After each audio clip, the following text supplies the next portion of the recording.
자식이 잘 되게 하려면 부모가 먼저 지켜야 할 4가지 철학. 어떻게 하면 자식이 잘 될까요? 많은 부모들이 묻습니다. 공부를 시켜야 하나요? 좋은 친구를 만나게 해야 하나요? 무조건 믿고 기다려야 할까요? 아니면 자주 훈육하고 조율해야 할까요? 하지만 철학은 전혀 다른 방식으로 답합니다. 부모는 자식의 성공을 만들 수 없다. 다만 자식이 무너지지 않고 자랄 수 있는 조건을 조용히 지켜주는 사람이어야 한다. 성공이란 타고난 능력이나 환경보다 지속 가능한 내면의 질서에서 나온다고 말합니다. 그 내면은 부모가 해주는 말, 보여주는 태도, 지켜주는 분위기 안에서 오랜 시간에 걸쳐 자라납니다. 자식이 잘 되길 바란다면 가장 먼저 점검해야 할 것은 부모 자신의 내면입니다. 부모가 흔들리지 않아야 자식은 무너질 때 돌아올 수 있는 기둥을 가질 수 있고, 부모가 존엄을 지켜야 자식도 자기 가치를 지키는 법을 배울 수 있으며, 부모가 말을 줄이고 존재로 살아갈 때 자식은 진짜 어른의 무게를 느끼기 시작합니다. 공자는 말했습니다. 부모가 스스로를 바르게 세울 때 자식은 말없이 감화된다. 잘 되게 하려는 욕심보다 잘 살아가는 모습을 보여주는 것. 그게 자식에게는 가장 강력한 교육이자 보호막이 됩니다. 자식을 바꾸려 하지 마세요. 내가 중심에 서면 자식은 그 품 안에서 조용히 자라고 자기 삶의 뿌리를 갖게 됩니다. 첫 번째 철학, 자식의 삶을 설계하지 마라. 방향이 아니라 바람이 되어라. 그 진로는 안 어울려. 그런 친구는 만나지 마라. 이 정도는 해야 성공이지. 부모는 자식을 사랑하기에 더 좋은 길을 알려주고 싶고 더 안전한 선택을 유도하고 싶습니다. 그래서 말합니다. 이건 하지 마. 저건 해봐. 내가 해봐서 아는데. 하지만 철학은 말합니다. 자식의 인생은 부모의 경험보다 더 넓은 가능성 안에서 흘러야 한다. 스토아 철학자들은 도움이란 방향을 대신 정해주는 것이 아니라 자기가 결정할 수 있는 여지를 열어주는 것이라 말합니다. 부모는 지도자가 아니라 뒤에서 불어주는 바람이어야 합니다. 길을 알려주는 사람이 아니라 길을 걷는 힘을 만들어주는 사람. 그래서 자식이 어떤 길을 선택하든 넘어져도 다시 일어설 수 있는 내면의 기둥이 생기는 거죠. 공자는 말했습니다. 길은 보여주는 것이 아니라 걷는 법을 익히게 해야 한다. 그 말은 자식의 인생을 설계하는 것이 아니라 스스로 선택한 인생을 견디고 살아갈 내면의 힘을 키우게 하라는 뜻입니다. 한 부모는 아들이 원하는 진로를 끝내 막았고 자신이 원하는 대학, 원하는 방향으로 삶을 유도해냈습니다. 겉으론 성공했지만 그 아들은 성인이 된 후 말했습니다. 내 인생이지만 한 번도 내 삶 같았던 적이 없어요. 부모의 통제가 만든 성공은 결국 자신 없는 어른을 만듭니다. 자식이 진짜로 잘 되길 원한다면 성공보다 선택할 줄 아는 사람으로 자라게 해야 합니다. 니체는 말합니다. 누군가의 길을 대신 걸어준 사람은 결국 그 사람의 다리를 약하게 만든다. 지금 당신이 하고 있는 조언이 정말 자식을 위한 것인지 아니면 내 불안을 줄이기 위한 것인지 한 번은 물어봐야 합니다. 자식에게 인생은 배워야 할 도전이지 지켜야 할 안정이 아닙니다. 두 번째 철학, 무조건적인 수용보다 침묵의 경계가 더 깊은 울림을 남긴다. 그래, 다 괜찮아. 엄마는 너 편이야. 하고 싶은 대로 해. 이 말들이 주는 위안은 크지만 철학은 묻습니다.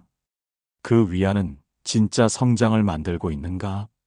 스토아 철학자들은 관계에서의 무조건적인 수용은 상대의 감정을 존중하는 척하면서 사실은 경계를 포기하는 것이라고 말합니다. 무조건적인 수용은 자식을 편하게 해줄 수는 있어도 성장하게 만들지는 못합니다. 공자는 말했습니다. 침묵은 거절이 아닌 생각의 무게다.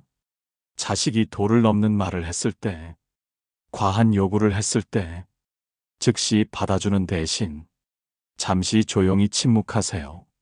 그 침묵은 이건 받아들일 수 없다는 조용하지만 명확한 메시지가 됩니다. 침묵은 차가움이 아니라 관계 안에 스스로 돌아보게 하는 경계입니다. 한 어머니는 자식의 모든 부탁을 다 들어주며 살아왔습니다. 그 딸은 엄마는 언제나 내 편이라 좋아라고 말했지만 시간이 갈수록 그 말에는 책임이 없고 요구만 더 늘어나기 시작했습니다. 어느 날 어머니가 말했습니다. 이건 이제 내가 해줄 수 없어. 그때 딸이 처음으로 아, 엄마도 선이 있었구나 라고 말했습니다. 경계 없는 사랑은 상대에게 책임을 남기지 않습니다. 하지만 경계가 생기면 자식은 비로소 자기 행동을 스스로 돌아보기 시작합니다. 니체는 말했습니다. 지나친 포용은 결국 타인을 약하게 만든다.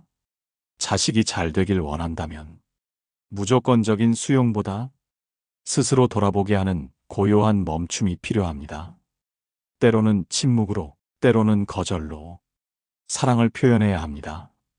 그건 자식의 감정을 상하게 하는 일이 아니라 자기 삶을 더 깊이 들여다보게 만드는 성장의 신호입니다. 세 번째 철학, 부모가 자기 인생을 잘 살 때 자식은 중심을 배운다. 나는 네 엄마니까 괜찮아.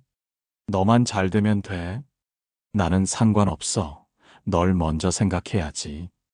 이 말들은 사랑이지만 동시에 부모 스스로를 지우는 언어이기도 합니다. 철학은 말합니다. 부모가 자기 삶을 소홀히 하면 자식은 삶이란 나를 희생해서 누구를 위하는 것이라 배운다. 스토아 철학자들은 인간은 누구에게나 자기 삶을 책임지는 중심이 필요하다고 강조했습니다. 부모가 자기 삶을 잘 살아야 자식도 스스로의 삶을 책임지는 존재로 자라날 수 있습니다. 공자는 말했습니다. 부모는 자식의 거울이 아니라 인생의 표본이어야 한다. 당신이 아침을 어떻게 시작하고 하루를 어떻게 채워가며 관계를 어떻게 돌보고 삶을 어떻게 단정히 살아내는지를 자식은 조용히 보고 배웁니다. 말로 가르치는 것이 아니라 살아가는 모습으로 배우게 되는 겁니다. 한 어머니는 자식의 입시를 위해 모든 인간관계를 끊고 여가 시간도 포기하고 자기 시간을 다 접었습니다. 그러자 자식은 더 미안해지기보다 부담과 피로를 느끼기 시작했습니다. 그 어머니가 뒤늦게 하루 30분 산책을 시작하고 친구들과 만나 웃기 시작하자 그 자식은 말했습니다. 엄마가 저렇게 웃는 모습이 너무 오랜만이야. 괜히 안심이 돼. 자식은 부모가 건강하고 즐겁게 자기 인생을 살아갈 때 비로소 자기 삶도 가볍게 살아갈 수 있게 됩니다. 자식은 부모의 인생을 거울처럼 따라하지 않습니다. 하지만 부모가 살아가는 기류와 분위기, 그 안에 깃든 삶의 결은 자식의 무의식 속 깊이 스며들어 그 사람의 인생을 만드는 기초가 됩니다. 그래서 철학은 말합니다. 말보다 무게, 조언보다 태도, 사랑보다 중심이 자식을 잘 되게 만드는 진짜 토대다. 첫 번째 철학을 따라 살아낸 어느 어머니의 이야기. 딸이 20살이 되자 화장품 회사에서 일하고 싶다며 대학 대신 실무를 택하겠다고 했습니다. 주변에서는 말렸고 친척들은 어머님이 너무 가만두는 거 아니냐고도 했죠. 하지만 어머니는 이렇게 말했습니다. 내가 걸어본 길보다 얘가 걸어갈 길이 더 맞을 수도 있잖아요. 딸은 일하면서 고생도 많이 했지만 몇 년 뒤 본인의 브랜드를 만들고 오히려 또래보다 더 단단한 사람이 되었습니다. 어머니는 말했습니다. 딸이 잘 돼서가 아니라 딸이 자기를 스스로 책임지는 사람이 돼서 나는 그게 제일 고마워요. 부모가 방향을 잡지 않고 바람이 되어줄 때 자식은 넘어져도 괜찮은 사람이 됩니다. 그리고 그런 사람이 끝내 잘 됩니다. 두 번째 철학, 경계에 있는 수용이 만든 울림의 사례. 아들이 한참 방황할 때였습니다. 시험을 포기하고 문을 닫고 말도 없고 거칠어지기 시작했죠. 그때 어머니는 말하지 않았습니다. 잔소리도 위로도 조언도 하지 않았습니다. 다만 매일 아침 식탁에 따뜻한 국을 올려뒀습니다. 그리고 단 한 문장만 식탁 옆 메모지에 써두었습니다. 너를 사랑하지만 지금의 너를 다 받아주지는 않아. 그러니까 다시 너 자신을 찾아오길 기다릴게. 그 아들은 나중에 고백했습니다. 엄마가 그때 계속 말했으면 나는 더 멀어졌을 거예요. 근데 엄마가 말없이 나를 다시 보고 있구나 느껴졌을 때 나도 내가 창피해졌어요. 경계가 없는 사랑은 자식을 방심하게 만들고 경계 있는 침묵은 자식을 돌아보게 만듭니다. 세 번째 철학, 자기 삶을 살아가는 부모가 만들어내는 중심. 70대 중반의 어머니가 있었습니다. 손주도 돌봤고 아이들 뒷바라지도 했지만 항상 수요일 오전 10시는 본인의 오일 파스텔 그림 수업 시간이라고 정해두었습니다. 아무리 가족 행사가 있어도 그 시간만큼은 양해를 구하고 자리를 지켰습니다. 처음엔 별걸 다 한다는 말도 들었지만 나중엔 자식들이 먼저 말했습니다. 엄마가 자기 시간을 잘 쓰시는 모습 보면 우리도 괜히 정신 차리게 돼요. 자식을 위해 자신을 포기한 부모는 자식에게도 자신을 포기해도 괜찮다는 신호를 줍니다. 하지만 자신의 삶을 꿋꿋이 지켜내는 부모는 말없이 자식에게 존중이란 감정을 심어줍니다. 네 번째 철학, 존재감으로 남은 어느 아버지의 기억. 어릴 적 항상 말없이 아침 신문을 읽던 아버지. 누구보다 조용했지만 항상 제 시간에 출근했고 비가 오든 눈이 오든 항상 같은 구두를 닦아 신던 사람. 그 아들이 직장 생활에서 힘들 때 갑자기 아버지 생각이 났다고 합니다. 아버지랑 대화는 별로 없었지만 그 정도는 된 뒷모습이 힘든 순간마다 이제 내가 그 자리에 서야 한다는 생각을 하게 했어요. 존재는 말보다 오래 남습니다. 부모가 남긴 분위기는 자식의 인생이 흔들릴 때 어디로 돌아가야 할지를 알려주는 무언의 나침반이 됩니다. 이 계절로 본 부모와 자식의 거리. 부모의 삶은 봄에는 자식을 품어주고 여름에는 자식과 나란히 서며 가을에는 조금씩 멀어져 자식이 제 열매를 맺게 하고 겨울에는 묵묵히 뿌리로 남는 계절입니다.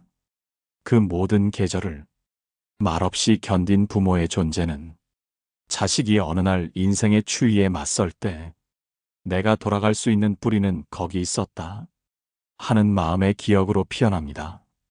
이제 자식이 잘 되기를 바라는 모든 부모님께 이 철학을 드리고 싶습니다. 길을 잡지 마시고 길을 내는 사람이 되십시오. 존중받는 말보다 존재감 있는 뒷모습을 남기십시오.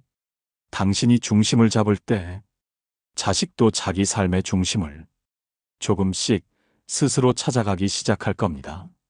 니체는 말했습니다. 자기 삶을 책임지지 않는 사람은 누구의 인생도 제대로 도울 수 없다.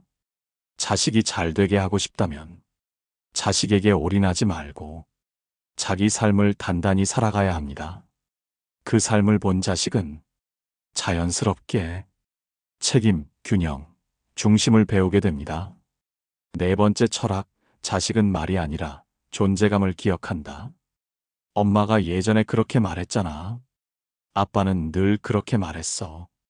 이렇게 말하는 자식은 의외로 많지 않습니다. 시간이 지나면 자식이 기억하는 건 말보다 훨씬 더 근본적인 것.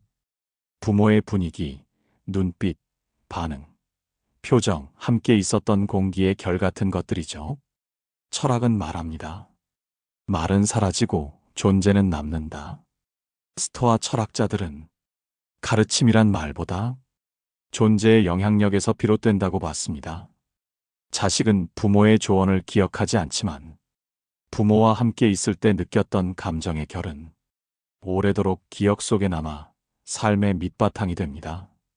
공자는 말했습니다. 가르침은 입을 통하지 않고 존재에서 자연스럽게 스며든다.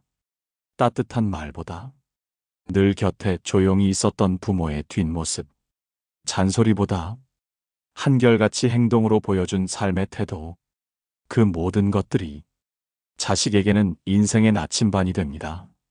한 아버지가 있었습니다. 말수는 적고 표현도 서툴렀지만 늘 같은 시간에 일어나 같은 걸음으로 출근하고 집에 돌아와 조용히 가족을 살폈습니다. 그 아들이 나중에 말했습니다. 아버지에게 배운 건 단 하나, 말은 없었지만 어떻게 한 사람의 인생이 단정할 수 있는지 그걸 보고 배웠습니다. 부모의 무게는 말보다 존재로 남습니다. 니체는 말합니다. 진짜 영향력이란 말이 없는 순간에도 남는 감정의 깊이이다. 자식에게 잔소리를 줄이세요. 조언을 미루세요. 대신 존재의 분위기를 단정히 하세요. 그게 오히려 자식의 마음에 오래 남고 그 사람을 성장시키는 보이지 않는 힘이 됩니다. 당신이 자식을 위해 무엇을 해야 할지 헷갈릴 때마다 다시 이 말들을 떠올려 주세요. 길을 대신 걸어주지 마세요. 무조건 받아주지 마세요. 당신 삶을 소홀히 하지 마세요. 말보다 존재로 남으세요.